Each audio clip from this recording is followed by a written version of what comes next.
We have John in Texas who wants to know how the universe got here. Hey, John, how are you? Good, man. How you doing? I'm doing pretty well. You're on with me and Seth. So what have you got for us? Oh, you said Seth? Yeah, Seth Andrews. Okay, I don't think I know him, but I just want to make sure I got his name correct. I went to your site, and you have "What do you believe?" ? And why. And so the question comes up of, how do we even get the start of all this? And why do you believe it didn't have a supernatural creation? So I don't believe that it had a supernatural, well, I don't know whether or not it had a supernatural creation.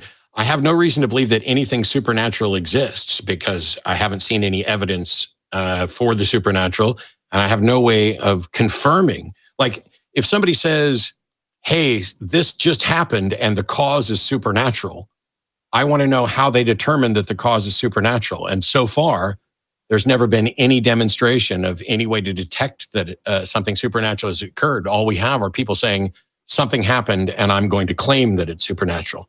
When we go back to something like the origin of the universe, we don't know how the universe originated. We just know that it did. And it is a mistake to conclude that because we don't know, that we somehow should be able to say it's supernatural. So the burden of proof is on the people who are claiming they know how the universe started. And the people who want to claim a supernatural origin don't seem to have any way to meet that burden of proof. And the people who claim that it has some sort of natural scientific explanation haven't sorted it out because, there's a limit to what we can investigate right now.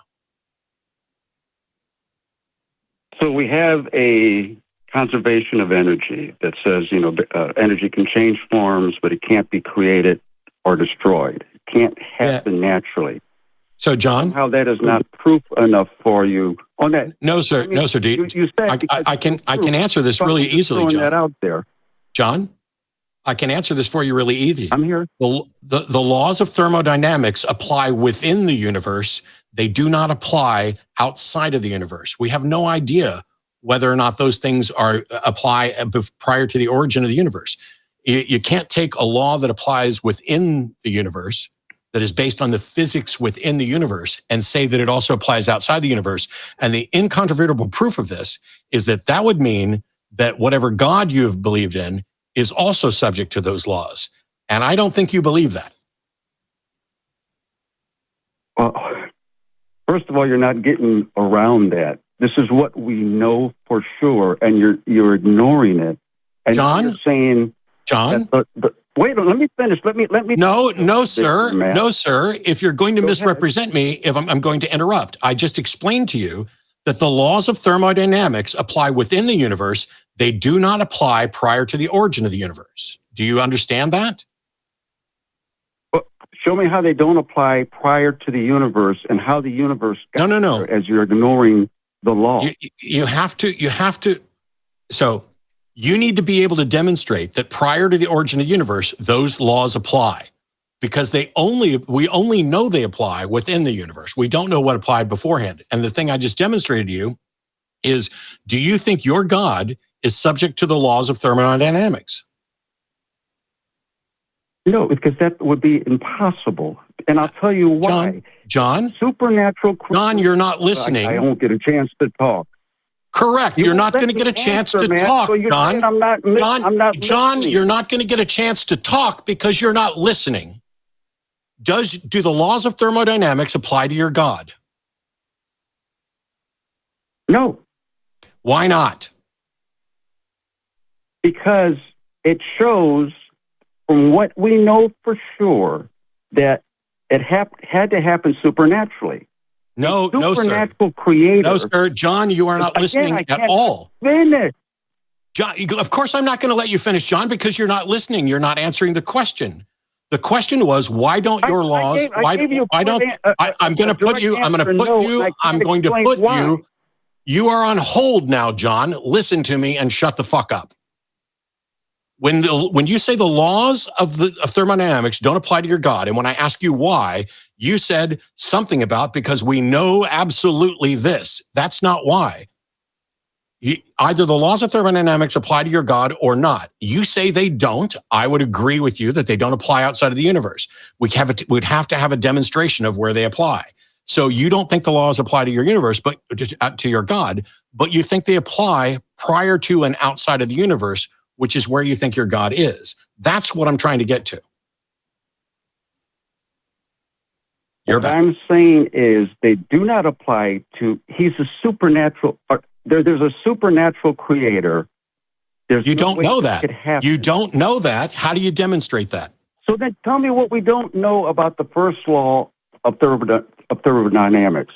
The laws of thermodynamics are irrelevant, John. The laws of thermodynamics are irrelevant until you show that they work outside of the universe.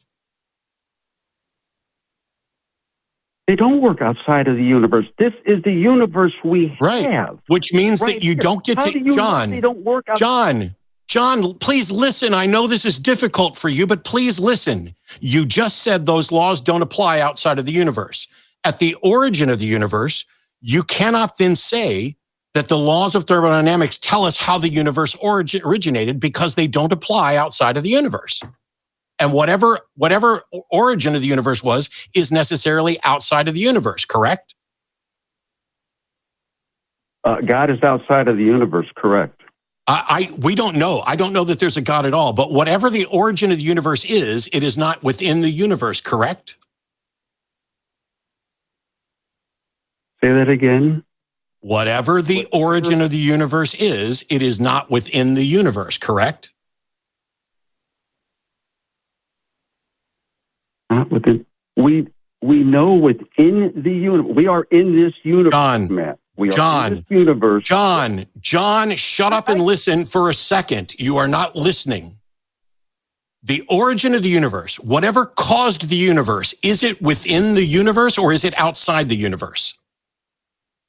It's outside the universe. Yes. Why didn't you just say that when I asked you a minute ago? And you also acknowledged that the laws of thermodynamics don't apply outside the universe. So you cannot then use the laws of thermodynamics to tell me how the universe started. Sure I can. I just told you. No, sir, you cannot. Okay, John, you just said the laws of thermodynamics do not apply outside the universe. And now you're trying to say that because of the laws of thermodynamics, you can explain how the universe began. That is an absolute non sequitur.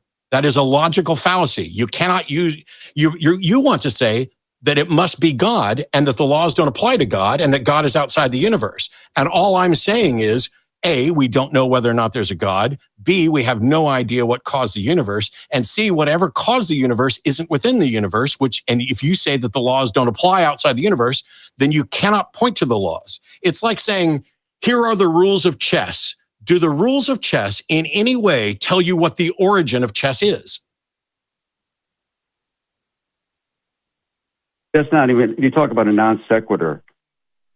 I'm sorry, sir. I'll let Seth try to explain this to you because I'm sitting here explaining things. Matt. You just keep on going on with I don't understand and I can't explain anything. You don't understand.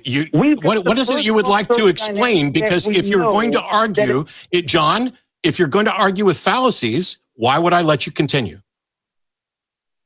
So the first law of thermodynamics is a fallacy No, sir. John. Naturally. John, the first law of thermodynamics is not a fallacy. You arguing that the first law of thermodynamics helps explain the origin of the universe is a fallacy. I'm sorry you don't know what a fallacy is, but there you go. It is a fallacy that it doesn't tell us anything about the origin of the universe is what you're saying. I'm saying if you use the first law of thermodynamics or any law of thermodynamics to construct an argument for the origin of the universe, you are making a fallacious argument because by your own admission, and I would agree, the laws of thermodynamics do not apply outside the universe. And whatever the origin of the universe is, as you've noted, must be outside the universe, which means the laws of thermodynamics don't apply to it. So what are you proving wrong with what I'm saying, that it had to be supernaturally? Tell me what I'm saying that it's wrong, that it had to be supernatural, and the supernatural creator is bound by the natural law that were created. John, Yes, You cannot say, John, are you going to listen or not? John, are you listening or not? Matt, are you listening or not? I could throw this at you. You come back with, we just don't know. We just don't know. We're going to forget about everything we know for what we don't We're not forgetting about what we know. We're just admitting that there are some things we don't know, and you don't know how the universe originated. Yes, I do. I know. How then demonstrate how you know how the universe originated, because you're the only one. Because I could tell by the first law of thermodynamics, it is. No, sir. No, sir. No, you can't, because the first law of thermodynamics has nothing to do with the origin of the universe. Fine, you're muted again. I'm going to try and make this clear because we're having evidently some kind of audio issue, and you're not listening.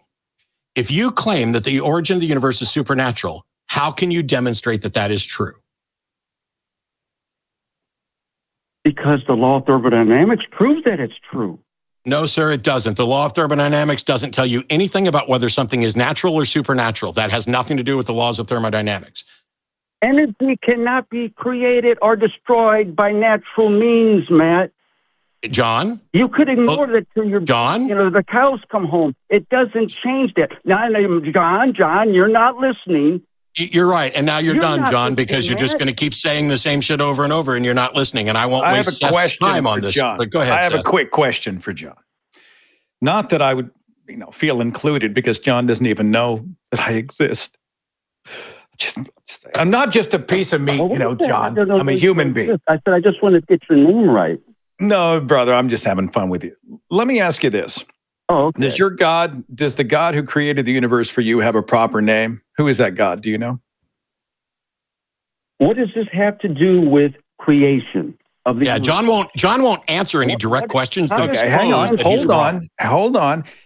John, is the God, the creator of the universe for you, a personal God? What does this have to do with? No. I have a reason for asking. You admit. I have a reason for asking. Is your God who created the universe a personal God with a proper name?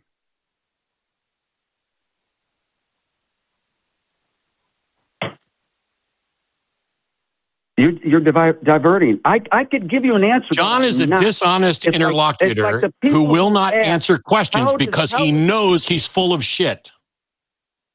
I don't know what else to do. I can't get a straight answer either. Okay. Goodbye, John. Here's where I was going with that, and I'm sure the audience is probably well ahead of me.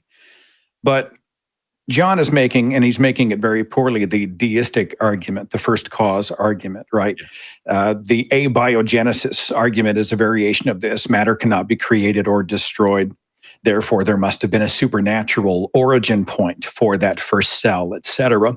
And then people begin to talk, and we see a lot of apologists do this. William Lane Craig and others, they make that sort of deistic argument about the creator, watchmaker, the prime mover who spun the universe into existence. But then I always find that many people like John, and I would suspect the reason he wasn't answering is that he does hold to a specific God with a proper name, whether it's associated with Christianity or wherever. And so then you've got to take this huge leap between the uncaring, really, deistic God into a personal God that is involved in the affairs of everyday people. And that's a whole different conversation. And what I was trying to demonstrate was that even if he's trying to prove some sort of a faceless, nameless, deadbeat dad out there that spun the cosmos into existence and then remained virtually undetectable, how does this have any day-to-day impact on our everyday lives? And if that deity existed and truly did have godlike powers and didn't care enough to involve himself or herself or itself with us, what do we care? How does this have how is it prescient to our lives in any specific way? Why would he care enough to call this show to argue for a deity that is completely uninterested in his life? That was the question that I had for John. Sadly, I don't think I would have ever gotten an answer. No, and the thing is, I tried at the beginning. So first of all, I'm not saying the laws of thermodynamics necessarily do not work outside the universe. I'm also not claiming that the origin of the universe is necessarily outside of it. I was going with John's model, which is we know the laws of thermodynamics apply within the universe. We don't know for sure whether or not they apply outside of it or before. We don't have any way to confirm whether or not something is caused supernaturally. And John's a number of fallacies, one of which was John's view is that if there's not currently a natural explanation, or if a natural explanation seems to rule this out, then necessarily the explanation must be supernatural. And that's simply not true because it presumes that we have a complete understanding of the subjects, which we may not. And so it was funny to get John to agree and confirm that the laws of thermodynamics don't apply to God, that the laws of thermodynamics don't apply outside of the universe, and therefore that the laws of thermodynamics cannot be used into discussion about the origin of the universe because they would not have applied at that point, and then have him just keep going back to matter can't be created or destroyed. Matter can't be, the laws of thermodynamics, if you're going to summarize it like that, what it should say is matter and energy cannot be created or destroyed within the natural universe. And the thing is that the reason I thought this was going to be simple right off the bat is that John believes that there's a God who created this supernaturally, and that this God clearly is not bound to the laws of thermodynamics, that this God can, in fact, create matter. He's arguing for something that violates the laws of thermodynamics. So he's trying to both use the laws to say, oh, there must be something that violates these laws, and it's outside the universe, without realizing that the origin of the universe is outside the universe. It's a double standard that many people who promote a specific deity, they say that, the laws apply to everyone except for God. He gets to get out of jail free card. He gets to kind of move and shake in ways that are nonsensical to us, therefore supernatural. But I'm still interested in why John is so kind of interested in, why he takes personally an argument about this deistic other out there. I do suspect he probably holds a deeper theistic belief. Obviously, that's an inference. I don't know for sure. But it's a little problematic in the sense that what we're talking about here is I don't know what the origin of the universe is. John thinks he does know, but he can't prove it. And he wanted to know at the beginning how we ruled out the supernatural. And the real issue here is, how did you rule in the supernatural? Well, we know the answer for John.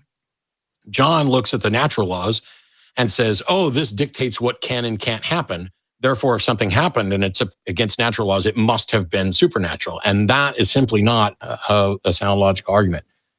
But for those people who are interested in discussions like this, and may they go better, hopefully when you have the discussions like this, you'll find people who will be willing to answer the questions that are being asked rather than dodging and twisting because they're terrified of what the actual answers are, and they're terrified of acknowledging that they don't know.